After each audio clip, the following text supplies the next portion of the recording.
let's get into the reason why we decided to do this episode. Why Okay. did you want to come back and create a practical guide for people as far as this goes? Most people could just do their own Googling and They figure things can. out, but They yeah, tell can. us why we're doing this. The first question that everybody asks me if they start asking me about my way of eating is, what do you eat, John? What do you have? What do you have for breakfast? What do you have for lunch? What do you have for dinner? And I used to get frustrated with that question. And I understand now that is where they are because they're used to what they eat. They want to know what I eat. What's different? What is different? So I explain to them I'll just take, a simple question. What do you have as breakfast? So I say, well, my break fast, which is whenever I start eating for the first time in the day, because a lot of people don't understand that concept. I choose not to have a morning meal because the longer my last meal was before my first meal of the next day, my body is going through autophagy. It's repairing. My pancreas is resting. My blood glucose is stable. So the longer we can take our intermittent fast, which we all do, we never call it that, but we do, the healthier. So I tell them I break my fast around 11 o'clock, 12 o'clock. When my stomach tells me I'm hungry, when I get hunger signals. And I tell them I did a video on it. I think that's the one you watched. I have 4 or 5 eggs. I use my cast iron skillet. I take chopped up meat from last night's dinner. I always have a steak or something for dinner the night before with extra. So I take it on the cutting board and I chop up pieces and I reheat that and I add more butter or ghee in the pan and I just explain what my first meal is. And then they will respond and say, no toast? Well, what about a banana? Well, what about an English muffin? Well, how do you sop up the egg yolk? And they're thinking about the carbohydrates. So they understand that no, that's what I don't eat. I don't eat the carbohydrates and the sugars. I just eat the protein and the fat. And what's so amazing is because it has so much healthy fat and it's saturated mostly, a signal gets sent to my brain called a leptin. And it tells me I'm full and I really don't want anything. Sometimes until the next day if I want to. That's how powerful this is. But I do eat at 6 o'clock at night. I have a dinner. I do go by the clock. I don't have to, but I do. And that's kind of how I start with people. And then they'll say, okay, well then what do you have for dinner?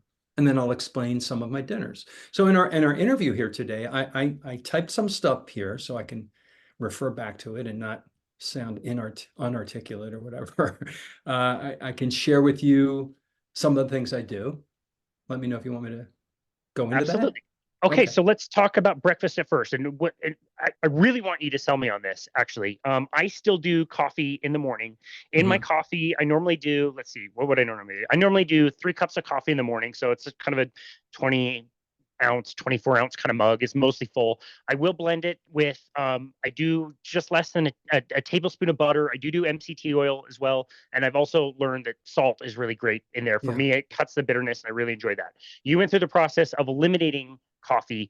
I feel like I'm kind of in a neutral place with it. Like I feel like I don't really need it. I feel alert and awake when I wake up pretty naturally at 5 in the morning, pretty much every day. Anyway, I somewhat enjoy it, but sell me on the no coffee thing. Should I Wait, all fully right. eliminate coffee? I'll start with the coffee thing and then I'll go into the food. So I did coffee just like you, and I would have 2 cups in the morning, and then I would have one at in the morning. To me meant 6, 7 o'clock in the morning because I'm an early riser. I get up at sunrise. I would do the 2 cups, and then I was ready to get on my bike, right? Do my bike ride, and then around 12 o'clock noon, I would always have another cup just to get going. And I did an experiment. I said, I'm going to try to take myself off of coffee. I always ground my own beans. I did not use the Keurig. We have a Keurig machine, but don't use it. So I would buy all different kinds of really cool beans. So I took decaffeinated beans using the water method, and I took the regular beans, and I did like 3/4 to 1/4. And over the month, I slowly switched out caffeinated beans with decaffeinated beans. I grind it. Then I used a French press. Okay, that's how I made my coffee. I just found it so much better, so much more fresh when I did my coffee. I was a good barista, man. I was a coffee connoisseur. When I went out, I wanted a good cup of coffee. We're on vacation, and they had the wonderful espresso machines, the big brass machine. I want the good stuff. Okay, I don't like cheap coffee. So I'm a snob. I was a coffee snob. So I knew how to grind my beans. I had a French press. I put a little filter in it, and I slowly ended up after 30 days just having decaffeinated coffee. Why did I do it that way? To avoid the headache. I don't know if I think this is pretty much everybody. When we drink coffee, okay, there's this thing in the brain called adenosine. And if you listen to the end of the word, adenosine, caffeine, it has a similar suffix. Adenosine, and then we have these receptors in our brain called adenosine receptors. And this adenosine kind of keeps you awake. Okay.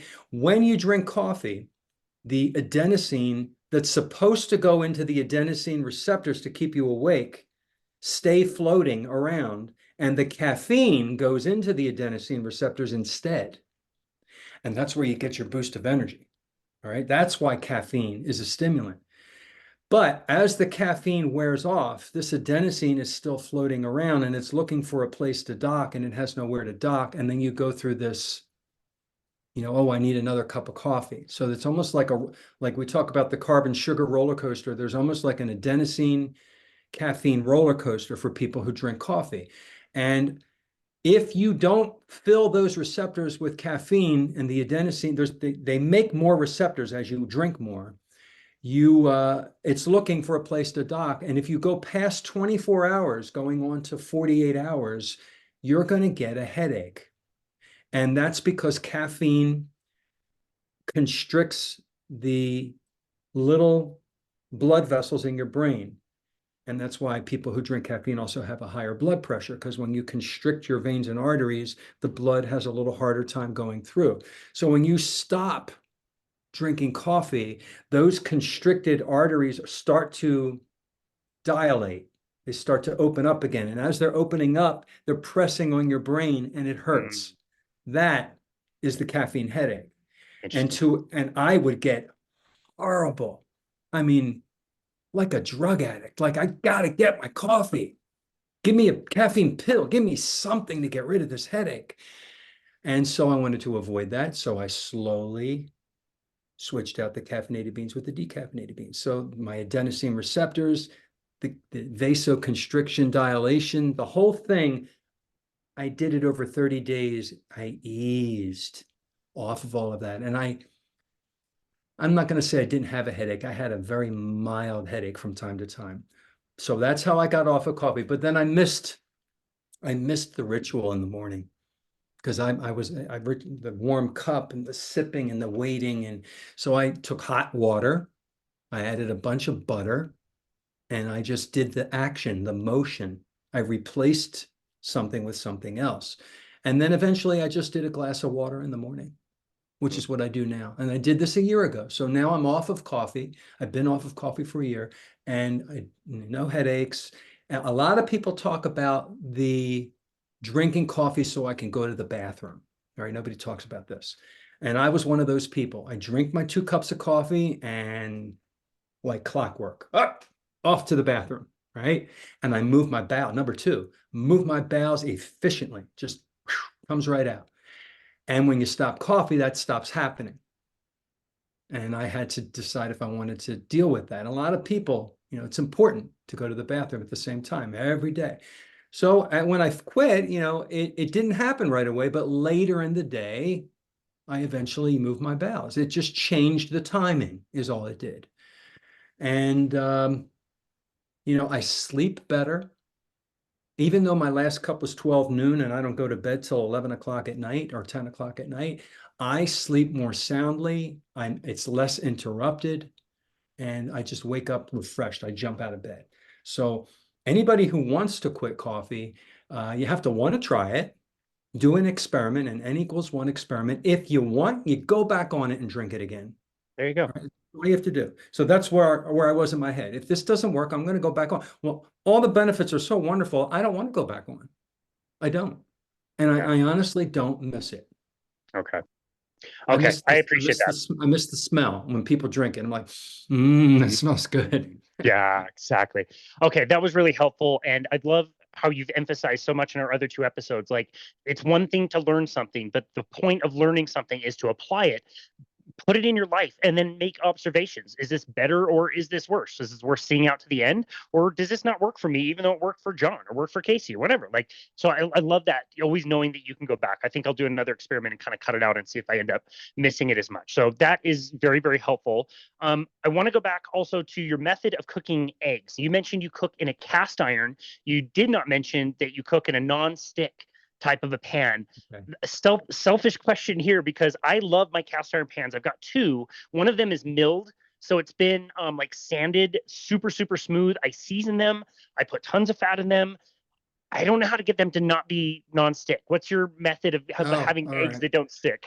All right. Well, if you're buying a brand new cast iron skillet, and I just watched a YouTube video from somebody else, and when it's brand new from the store, you want to put it in the oven and get that thing up to 500 degrees. All right. And then you pull it out and then you season it with your either bacon grease or beef tallow, anything that's a saturated fat. Never use seed oil. Don't use Pam, all right? And now it's officially seasoned. Then when you're cooking with it and you're done cooking, you wipe it out with water. They say never use soap, but that's in the days when lye was in soap. You can use, dishwashing detergent, and if you want to, and scrub it out, dry it with a paper towel, and then like I just did a video on how to season a cast iron skillet. Mine is used, and I just take my bacon fat in a paper towel and I coat it while it's warm. After I've cooked on it, I don't wait till it gets cold. While it's warm, then I store mine in my big oven. I have 3 shelves in my oven, and that's where I store it. Now, someone gave me the tip of using a paint scraper. I'm like, well, that's kind of cool. So as I'm cooking, not while I'm scooping out, I use a different spatula for that, but as I'm cooking, I'm scraping, I'm cutting, I'm moving around with the paint scraper. It never sticks because it doesn't have time to stick. The eggs aren't on there long enough. And they just don't stick. Now, maybe there's a little tiny bit, then you take your paint scraper. And just as easy as you get paint off of a wall that's peeling, it comes right up because it's hot. It's in the moment. You didn't let it sit and burn in. So cast iron, you can cook with cast iron. You get extra iron when you eat food that's cooked in cast iron, especially women who need the iron supplements. This helps boost their iron